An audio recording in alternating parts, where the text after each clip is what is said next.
Así es que por favor mucha atención con lo que voy a presentar y las correcciones que voy a dar. Muy bien. Entonces, empezamos estas 2 semanas hablando acerca de lo que son los hongos, que es algo en lo cual estamos muy en contacto, pero que no siempre va a significar pues que nos vayan a causar una patología, ¿no? Por ejemplo, ¿quién no ha visto en la fruta que se deja expuesta al medio ambiente o a la humedad, cuando se empieza a podrir la aparición pues de una especie de una capita blanquecina o de un color medio negro, ¿no? Igualmente en el pan. Entonces, esos son algunos de los hongos que digamos con los cuales más se conoce. Pero es un mundo que es muy amplio. Entonces, hay ciertas cosas básicas que debemos conocer y es en relación a las formas que pueden adoptar estos organismos. Entonces, así tenemos lo que son los mohos, que son hongos multicelulares que van a tener una estructura filamentosa, cuyo elemento tubular, como están viendo acá, más o menos, algo similar, se les conoce como hifas.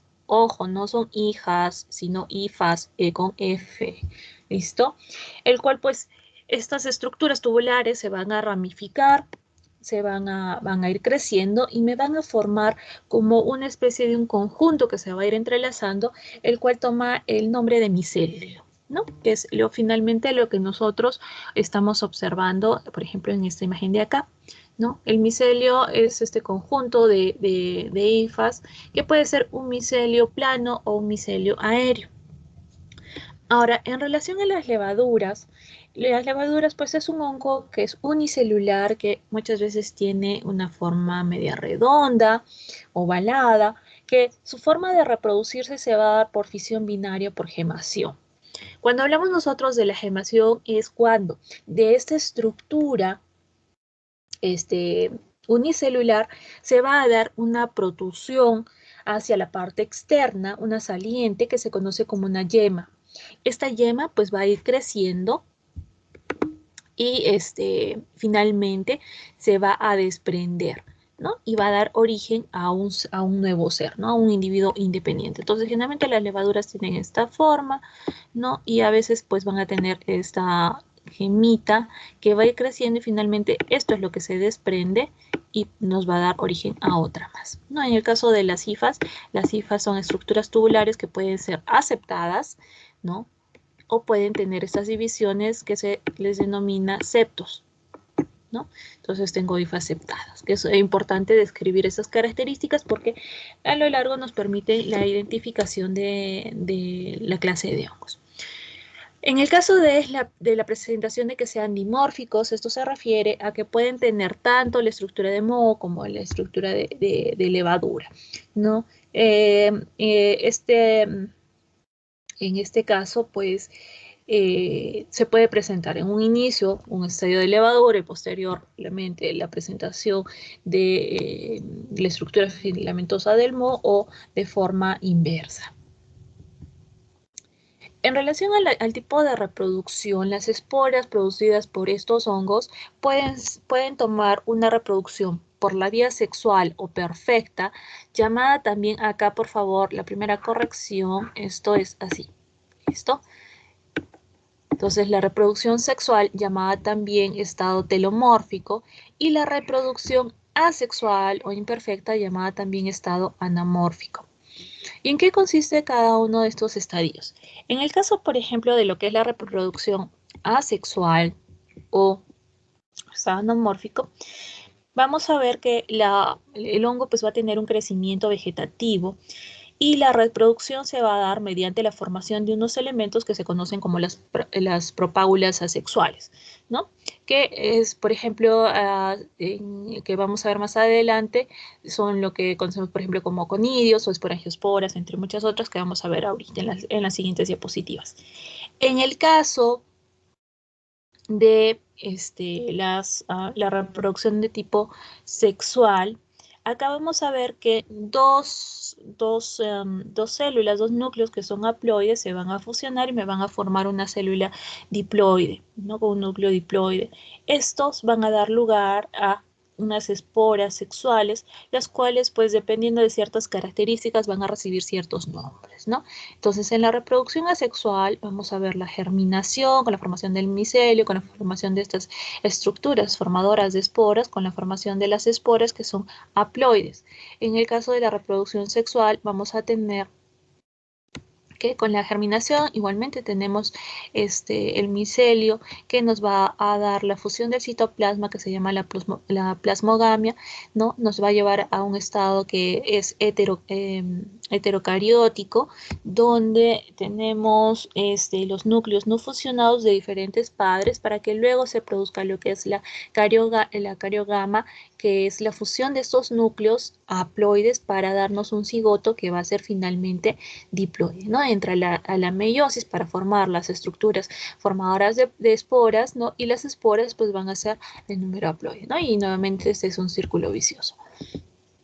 Entonces, cuando los tipos de esporas que se pueden presentar en cuanto a la reproducción asexual, tenemos lo que son las blastosporas, en el caso de la Candida albicans, que son estas estructuras que están viendo acá, ¿no? Las blastosporas. Después tenemos las artrosporas, que son estas de acá, que son como que tuvieran especie de, fueran estructuras rectangulares como articuladas, que eso lo vamos a ver en el género Geotrichum sp. En el caso de Cándida también se pueden presentar lo que son las clamidosporas, que son estructuras redondeadas de mayor tamaño que las blastosporas. Luego tenemos las aleusporas, que eso lo encontramos en el género de Microsporum canis, que son estas de acá, ¿no? Vamos a tener las conidiosporas, que eso lo vemos en el género de los aspergillus, que son estas de acá, cada uno de estos son conidiosporas, y lo que son las esporangiosporas, que van a estar dentro de lo que es el esporangio, en el caso de la especie del Rhizopus sp. En el caso de las esporas sexuales, vamos a tener las ascosporas, que son estas estructuras ovaladas que van a estar dentro de, contenidas dentro del asco, en el caso del género del Saccharomyces. Luego tenemos las cigosporas, que está también en el Rhizopus, que lo vamos a ver más adelante, y finalmente las facidiosporas, que esas a veces las encontramos en los hongos que nos sirven de los cuales nos podemos alimentar en algunos casos, ¿no? Donde, por ejemplo, acá tenemos este honguito donde encontramos el pie, y del pie viene un basidio, y estos serían las basidiosporas, ¿no? A partir de las cuales pues se va a empezar a dar la reproducción de todos nuestros hongos. Muy bien, entonces dependiendo de el tipo de hongo que vayamos a estudiar, primero vamos a tocar lo que son los hongos hialinos. En este tipo de hongos empezamos hablando de lo que es el Aspergillus. Estos Aspergillus son hongos que se encuentran muy presentes en el medio ambiente. Por ejemplo, los podemos encontrar en el suelo, en las plantas o también en material en descomposición. Es un hongo que al entrar en contacto con las personas, especialmente con los pacientes asmáticos, pues me va a causar síntomas respiratorios tipo alérgicos o como con afectación broncopulmonar. Entonces, ¿cómo puedo yo diferenciar los distintos tipos de hongos filamentosos?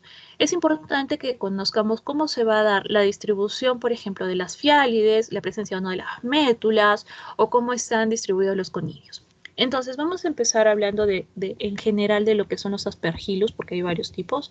Estos aspergillus pues van a tener como un tallo, el cual se le conoce como conidióforo, que es esto de acá, el cual se va a prolongar hasta terminar en una vesícula, que digamos que es como si fuera la cabecita, ¿no? Tenemos la vesícula, que es esto de acá, y de la vesícula pues se van a dar como una especie de prolongaciones que dependiendo si es que ubican todo, si se encuentran presentes en todo alrededor de la vesícula o si ocupan los 2/3 de la vesícula, pues me van a ayudar a distinguir los distintos tipos de aspergillus. En este caso, por ejemplo, vemos esta distribución y estas estructuras que están saliendo se conocen como las fiálides. A partir de las fiálides, pues, que vamos a ver la presentación de esas estructuras redondeadas, que son las esporas, bueno, en este caso serían los conidios, ¿no?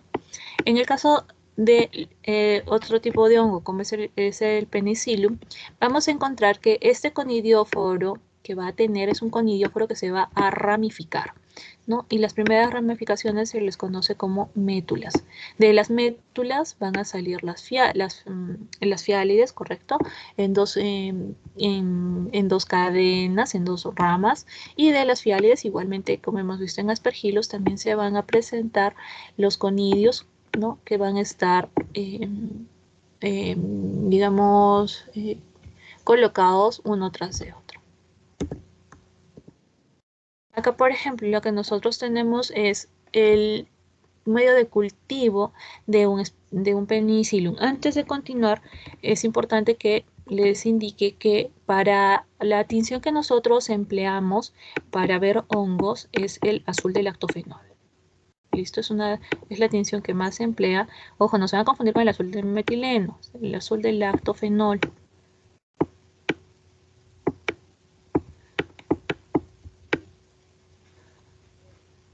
Ok, eso es con que teñimos las láminas. Y este agar, en el cual van a crecer los honguitos, es un agar selectivo que es el agar saburó.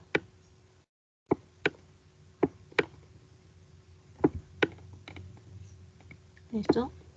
Entonces ahí van a crecer los hongos. Entonces nosotros cuando hacemos el cultivo de los hongos, lo que nos tenemos que fijar es en cómo se va a dar el crecimiento de esta colonia, ¿no? Cómo se va a formar el micelio, qué color tiene, tanto por el en vez como el revés, ¿no?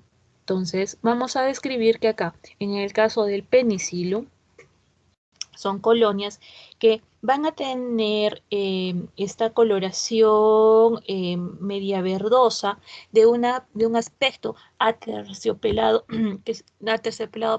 que son de crecimiento rápido y que en un inicio pues fueron de color blanquecino. Si se dan cuenta, acá todavía en la periferia nos queda un tono blanquecino, ¿no? Al inicio fueron así y que posteriormente tomaron ese color medio verdoso. ¿Ok?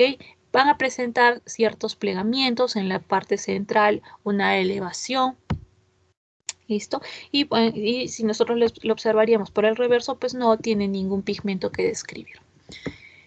Luego tenemos los distintos tipos de aspergillus. Entonces, vamos a empezar con el Aspergillus fumigatus. Este aspergillus va a tener lo que es el conidióforo corto, ¿listo? Con una vesícula terminal cónica que va a soportar una sola fila de fiálides que van a estar ubicadas en los 2/3 superiores, ¿no? Es casi como si fuera una coronita. ¿Listo?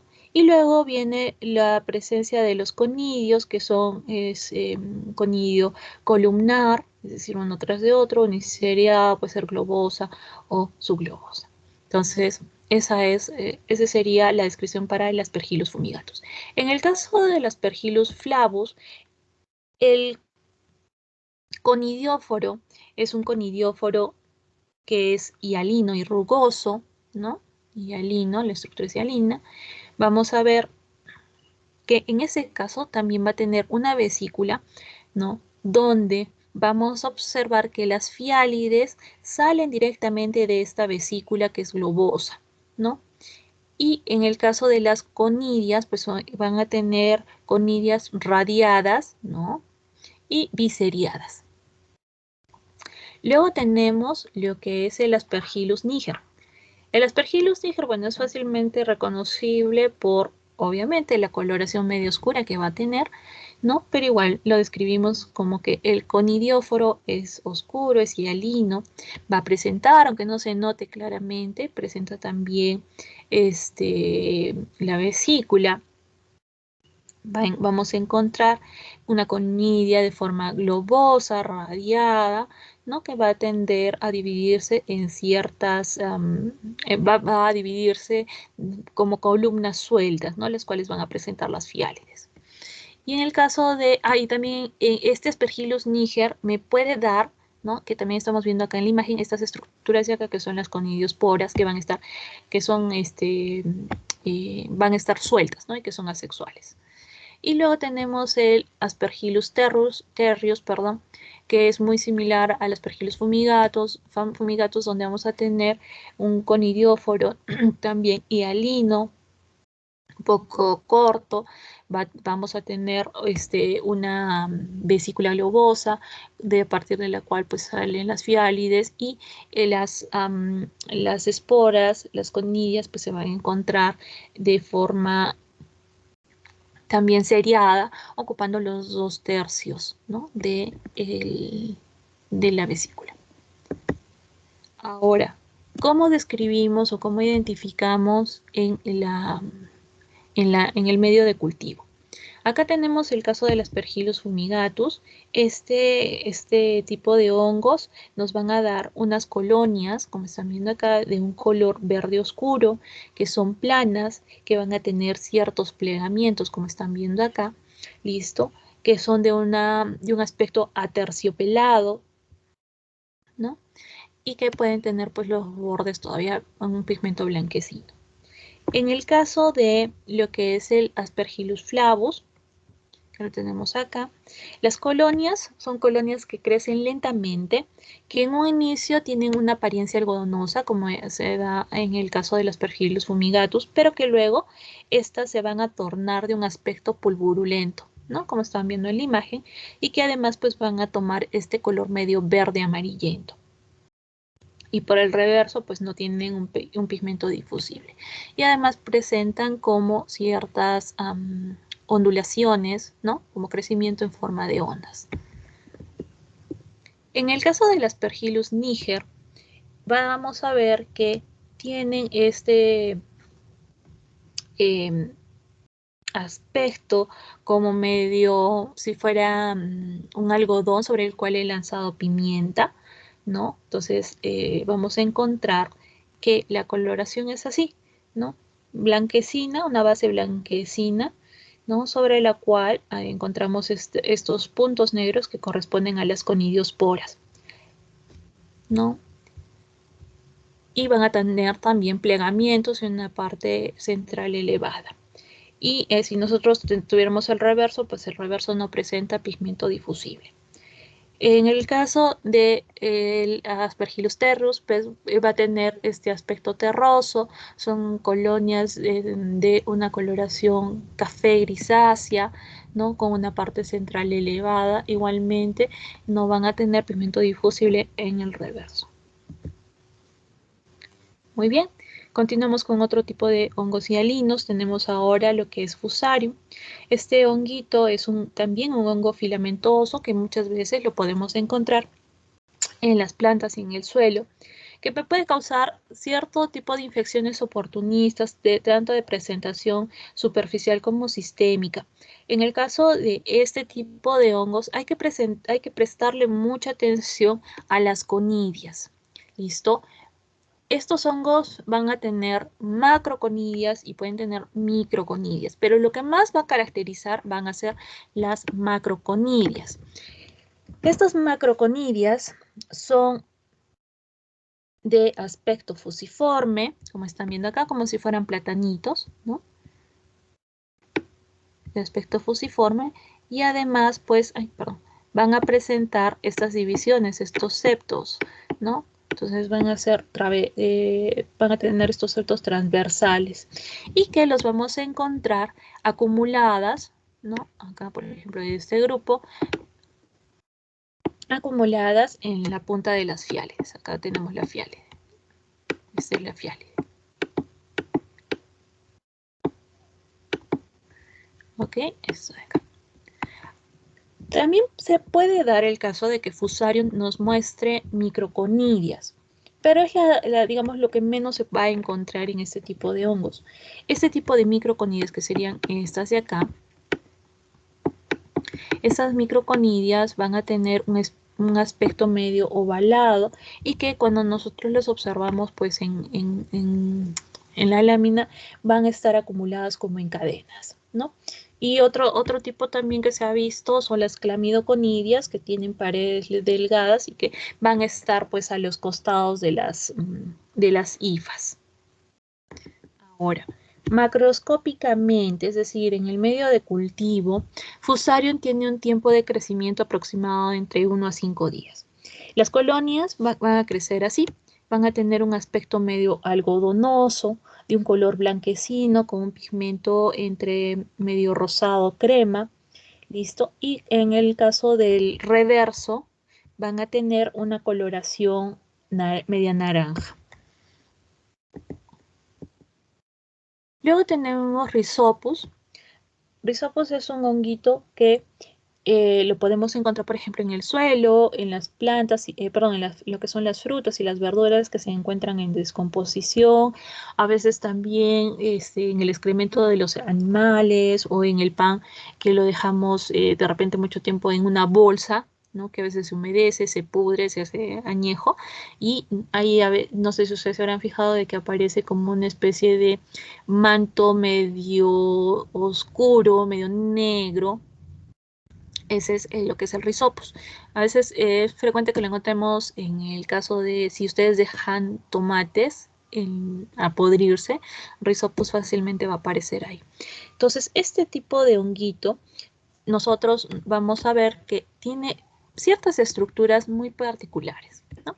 Entonces, es como si fuera un arbolito, ¿no? Viendo sus raíces, el tallo, las ramas, ¿no? Entonces, la parte que sería las raíces es el rizoide.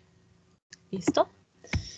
Este rizoide vamos a encontrar que son prominentes y a partir de los cuales pues salen lo que son los esporangióforos, que son estos de acá, que digamos que sería como el tallo, ¿ok?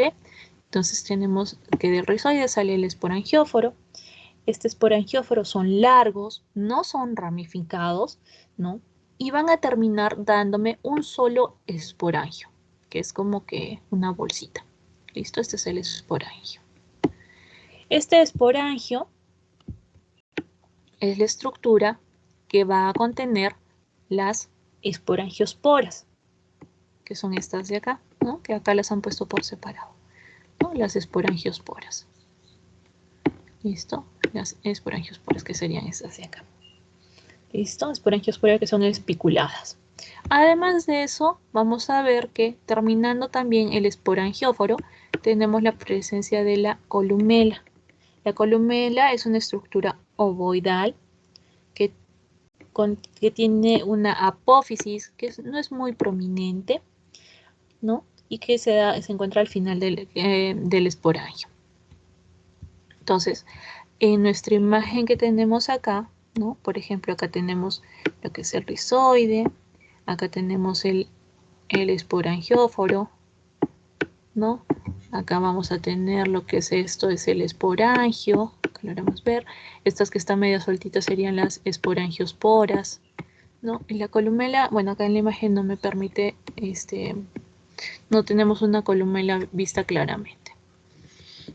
Entonces, cuando nosotros hacemos la siembra de este tipo de hongos, vamos a encontrar que las colonias son de un aspecto algodonoso, ¿no? Con un micelio aéreo. Acuérdense de que hemos dicho que el conjunto de hifas se denomina micelio y que el micelio podría ser plano, podría ser aéreo. Aéreo es cuando crece, tiene un crecimiento no hacia los costados, o sea, tiene crecimiento tanto hacia los costados, sino también hacia arriba, ¿no? Entonces, como si yo agarrara un algodón y lo estirara. Entonces, en el caso de Rhizopus va a presentar un micelio aéreo de aspecto algodonoso, de un color blanquecino, que se va a tornar gris con puntos oscuros. ¿Listo? Y que generalmente tiende a desbordarse en la placa. Este tipo de hongos pues se consideran como contaminantes que son muy comunes, pero también son causales de ciertas infecciones oportunistas. Un honguito que es muy similar al Rhizopus, acá por favor no vamos a poner esto, sino es Mucor. Listo, Mucor sp. Listo, que ambos son muy similares, pero vamos a encontrar ciertas diferencias. En el caso, por ejemplo, de mucor, este no va a contar con el rizoide, que sí lo vimos para Rhizopus. No tiene rizoide.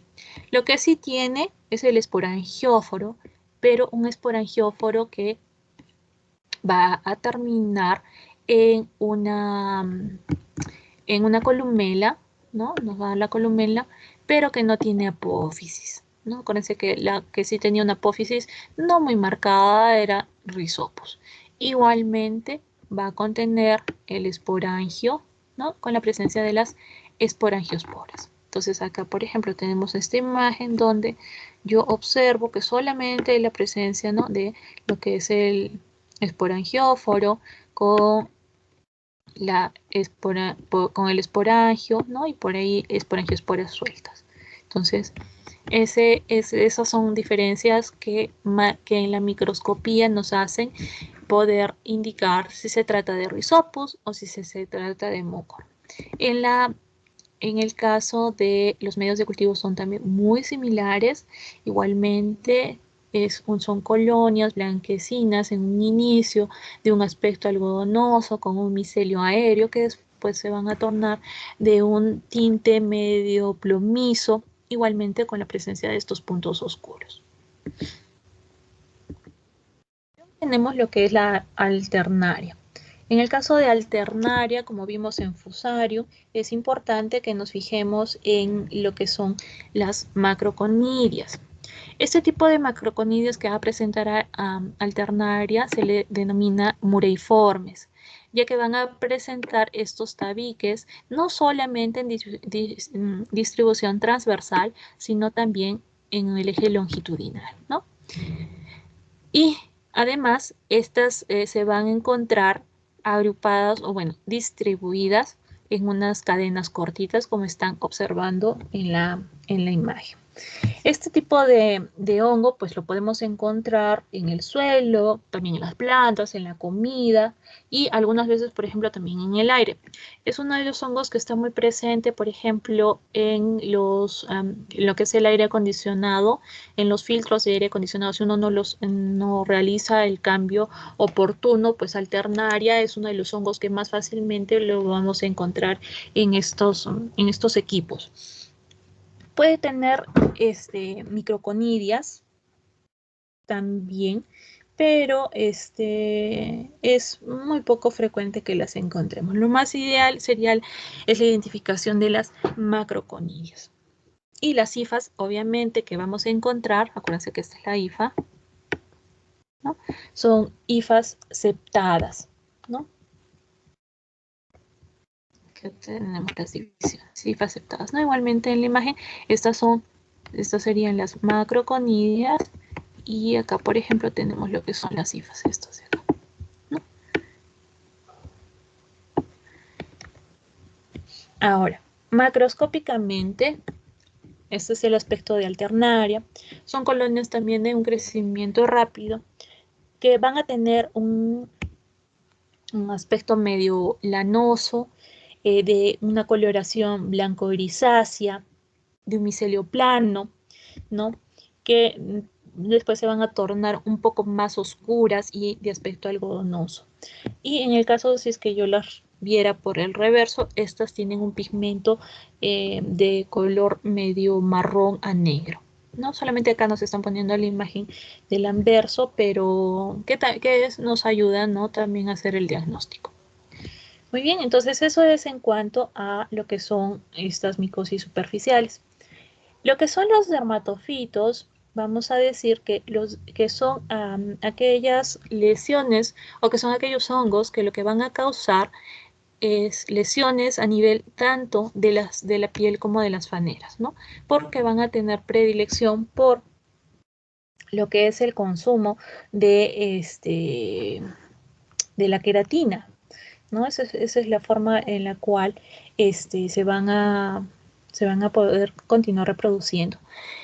Este tipo de hongos van a causarme dos fases en cuanto a la enfermedad. Una fase que es la de invasión, que más va a estar referida a la inoculación de las esporas y que va a empezar a crecer el honguito sin darme una respuesta inmune.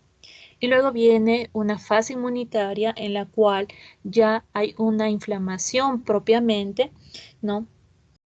Ya que se ha dado después de la inoculación, del contacto, por ejemplo, con la tierra, con animales, con personas o con fomites, ¿no? Y hay que tener en cuenta que para el desarrollo de las dermatofitosis, a veces es necesario contar con ciertos factores que van a predisponer, pues, al desarrollo de estos, como es el caso de la humedad, de a veces la presencia de pliegues de gran tamaño en el caso de las personas con obesidad, o que de repente están expuestas a ciertos medios que están infectados, por ejemplo, en contacto con animalitos, ¿no? Que sabemos que pueden transmitir ciertos hongos o que trabajan de repente en contacto con de repente en piscinas, ¿no?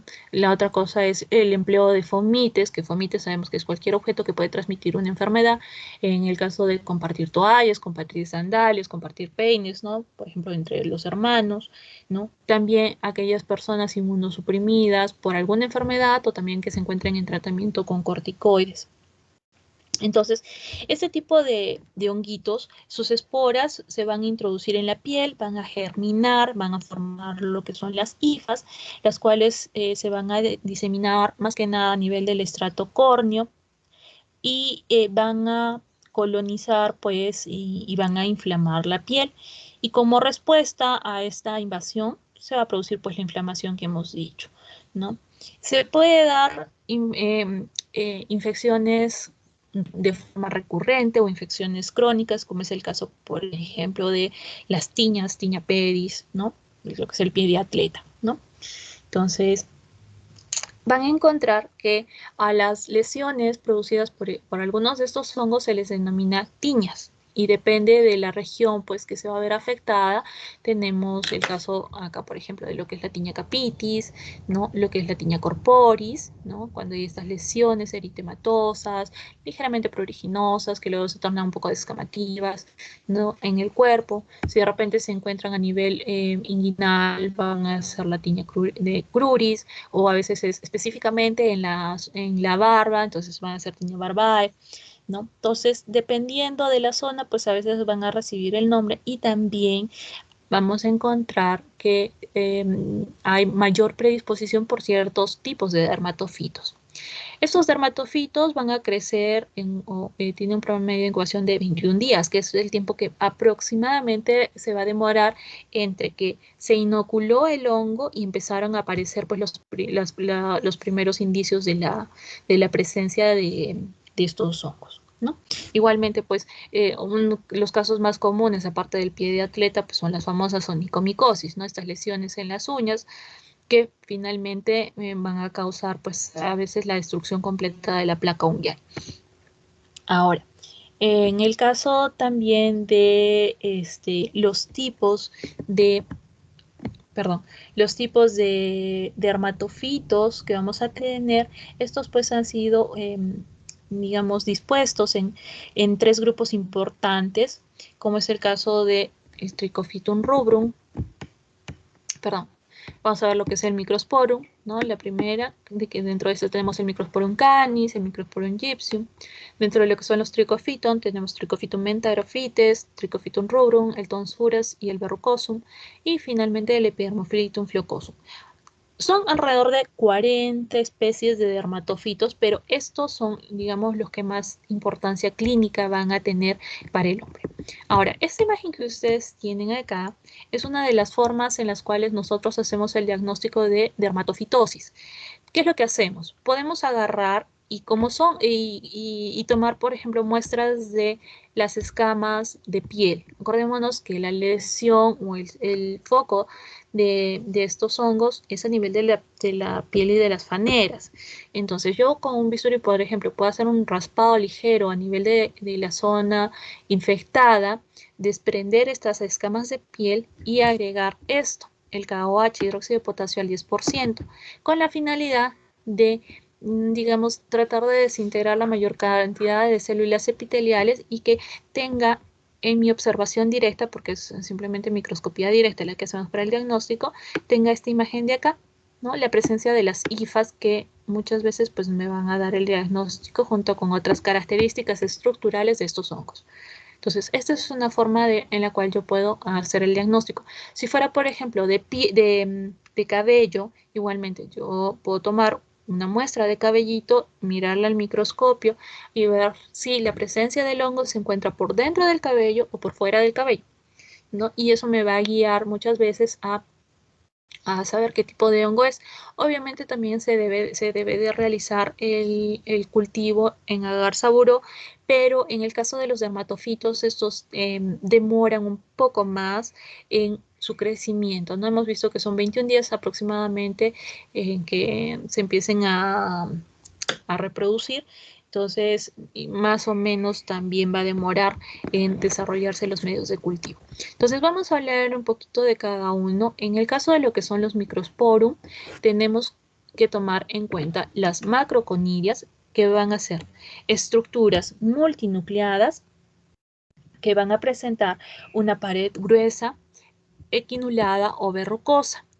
Sus macroconidias pueden ser muy escasas o a veces ni siquiera las presentan, son muy pequeñas, son hialinas y se van a encontrar adheridas a ambos lados de las hifas, ¿no? Y las hifas que van a presentar pues son hifas septadas.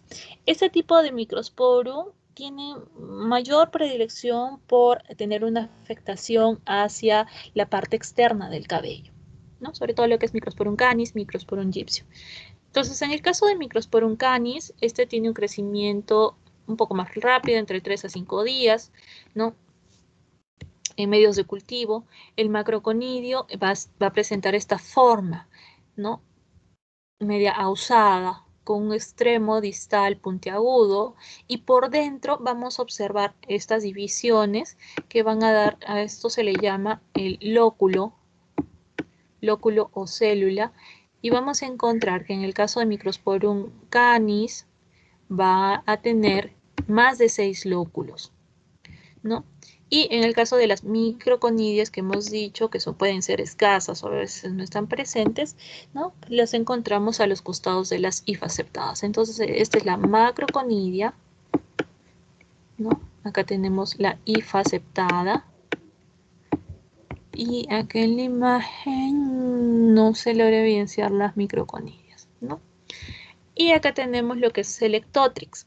El ectotrix significa que se está dando la afectación hacia la parte externa del tallo del pelo, ¿no? Entonces, este es el pelito, ¿no?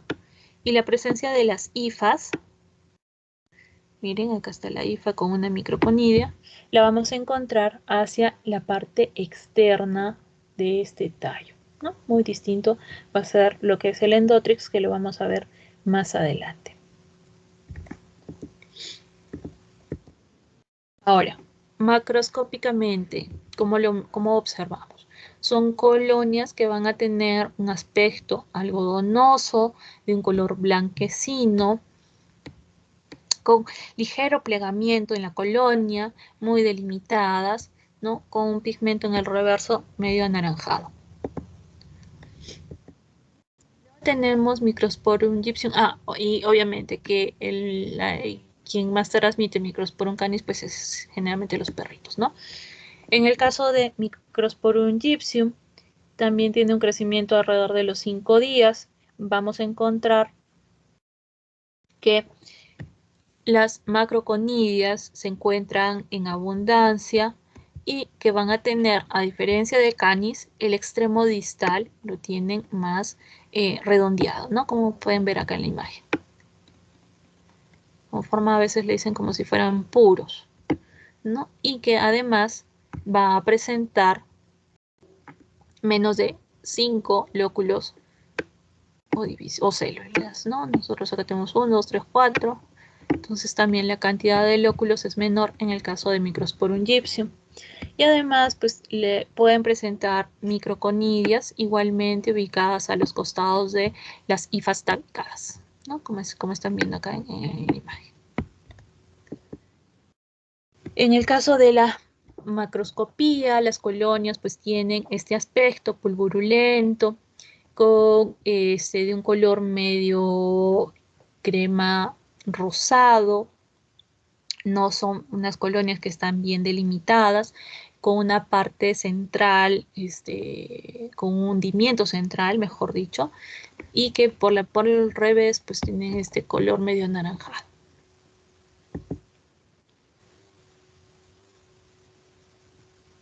Luego tenemos lo que son los Trichophytum, en este caso Trichophytum mentariophytes, que vamos a ver que tienen un crecimiento de 10 días aprox. Acá, a diferencia de lo que hemos visto con lo que son el Microsporum, encontramos que en el Trichophytum hay abundantes microconidias, que son estas de acá, las cuales van a estar agrupadas como racimos de uvas. ¿Listo? Los macroconidios, que son estos de acá, son escasos, tienen esta forma como de lápiz, con estas divisiones transversales de pared delgada, lisa, ¿no? Y en el caso de la hifa es una hifa aceptada, pero lo que es característico de este hongo es la presencia de estas hifas, que son hifas espiraladas. ¿Listo? Esta es una hifa espiralada. Eso nos ayuda al diagnóstico. Y que también me puede dar la presencia de clamidosporas. Acá no tengo ninguna clamidospora, pero si fuera tendríamos esta, sería así, una clamidospora. ¿Listo? Y en este caso, Trichophytum mentariophytes me va a causar lo que es el endotrix, es decir, que la infección o el crecimiento de estos hongos se va a dar por dentro de la columna capilar. ¿Listo? A eso se le llama el endotrix. Si fuera ectotrix, como hemos visto, es por el exterior, ¿no? Entonces, acá, por ejemplo, nosotros tenemos las hifas espiraladas, característico, y logramos ver pues la gran cantidad, ¿no?, de microconidias, y acá, por ejemplo, encontramos esta macroconidia.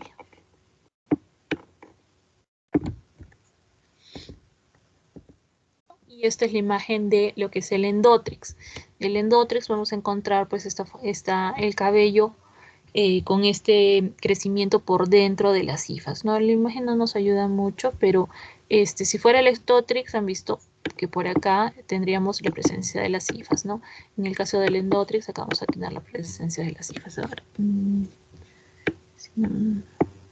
Acá no me colabora mucho para ver la imagen, pero eso es en relación al endotrix. No es un cabello que son quebradizos, que son delgados, ¿no? No propios de una afectación por un hongo. Y en el caso de la macroscopía, las colonias van a ser de un aspecto medio pulverulento, aterciopelado, de un color crema, y que van a presentar en la parte central una protusión, ¿no? Una elevación, un domo, ¿no? Y al revés, pues van a tener ese pigmento de color café.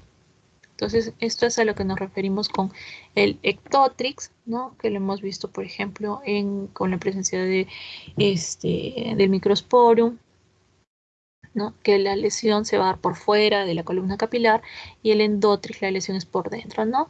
Clásico de lo que son el Trichophytum mentariophytes.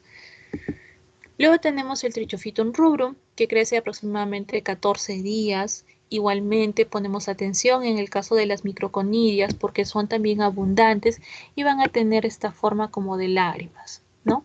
Y que si nosotros lo miramos desde lejos, pues pareciera como si hubiera un montón de pajaritos en una cerca, ¿no? Las hifas también son hifas aceptadas, como están viendo acá con esto. Y en el caso de las macroconidias, que son escasas, tienen este aspecto como palos de béisbol, ¿no? Con sus septos. En este caso, por ejemplo, acá tenemos esta macroconidia, ¿no?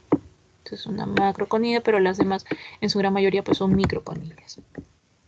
Y en el caso de las colonias, son colonias bien delimitadas, de un aspecto aterciopelado, de un color blanquecino en la parte central y amarillenta en la periferia, con una elevación central, y que igualmente tienen ese pigmento café al reverso.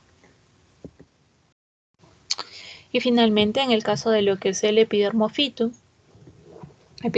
flucosum también demora aproximadamente 10 días En crecer, acá no encontramos la presencia de microconidias, pero sí encontramos abundantes macroconidias, ¿no? Las cuales van a contener de 3 a 6 a 5, perdón, células. Acá tenemos una macroconidia con estas divisiones.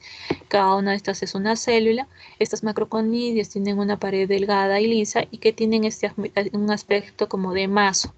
Y también se puede dar la otra forma como de clamidoconidias, que son estas de acá, ¿no? Que van a estar en contacto con o a los costados de las hifas septadas. En el caso eh, de, la, de la macroscopía, lo que nosotros vemos son colonias de un aspecto medio radiado, ¿no? A veces le dicen plumoso, de un color amarillento, con una depresión central, ¿no? Igualmente por el reverso. En el caso de Epidermophytum hay que ver de que infecta o tiene mayor predilección por infectar lo que son las uñas, más que afectación por lo que es el cabello. Igualmente, les hemos dejado imágenes, bueno, videos en relación a lo que es los estudios de los hongos y cómo es que debemos observar los dermatófitos. Entonces, se darán cuenta que este tema inicial de los hongos es muy chiquito, muy cortito, basándonos principalmente en la identificación morfológica, ¿no? Qué estructuras componen cada uno de los órganos, de los hongos, perdón, cómo va distribuida pues la fialides, cómo están, si es que tienen el rizoide, el esporangiospora, o cómo se da la forma de las macroconidias o de las microconidias, ¿no? Entonces son datos que son importantes a tener en cuenta al momento de hacer la identificación de los hongos, ¿no? La identificación microscópica de los hongos. Obviamente que la observación de las colonias apoya al momento de que hagamos el diagnóstico.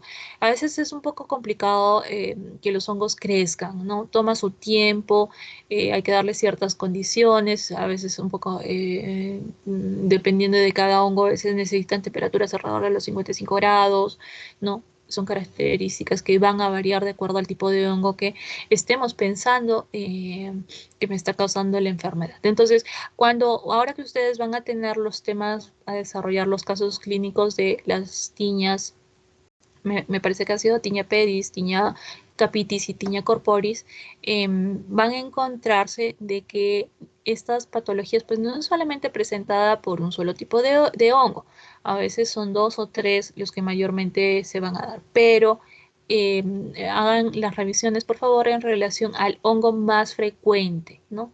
Entonces ahí busquen si se trata de Microphytum, Microsporum canis, Trichophytum rubrum, aumenta grafito y lo que fuera, ¿correcto? Muy bien. ¿Alguna consulta, chicos, en relación a este tema?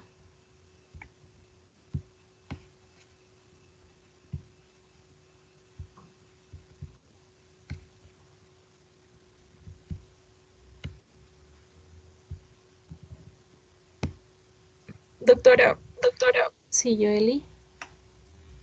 disculpe, doctora, ¿cómo podría diferenciar entre las colonias de Rhizopus con las de Con Mucor? cor, Porque cuando mostró en el son, agar, o sea, se miraban iguales, pero ¿cómo las diferencia? exacto, la diferencia no está tanto en la colonia, sino en la microscopía. ¿Has visto las diferencias? O sea, ahí he puesto, hemos indicado principalmente la diferencia en cuanto a la estructura, a la morfología del hongo, ¿no? La ausencia del rizoide en uno, la ausencia de una apófisis en lo que es el mucor, ¿no? Cosas que sí tiene el Rhizopus. Pero si nosotros vemos 2 colonias de Rhizopus, o sea, una colonia de Rhizopus frente a una de mucor, las colonias son similares. Por eso es de que el diagnóstico no lo hago solamente basado en, en la colonia. Voy la colonia junto con la colonia junto con la microscopía. ¿Listo? Ok, doctora, gracias. Muy bien. ¿Alguna otra pregunta más? Muy bien, chicos. Entonces, para el día viernes tenemos la presentación de son 5 casitos clínicos, porque ahí les he puesto dermatofitos y he puesto los 3 juntos, pero son 5. Lo van a dar de forma diferente cada uno, ¿correcto? Entonces, tenemos eso y el viernes tomamos pasito en relación a lo que estamos viendo esta semana, que son los honguitos, ¿ok? Entonces, para que tengan sus puntos de participación. Y el día domingo, lo más seguro es de que haya el último pasito de seguimiento, ¿ya? Para que ya con eso estaríamos a punto de culminar el